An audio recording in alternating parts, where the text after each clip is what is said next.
Meters in water gauge or meters in water column. So ito yung pag-measure ng levels ng depth ng tubig o yung water level.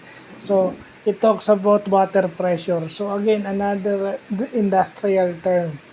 Science and industrial term, lagay na natin sa ganun. So may ganun pala, no? MWG tsaka MWC. Kapag narinig natin to, ito siguro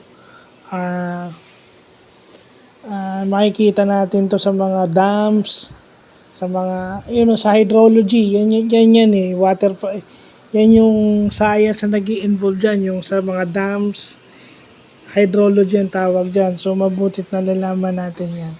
So iaano natin yung conversion units niyan, maya lang kasunod nito, but definitely magandang natututunan natin to.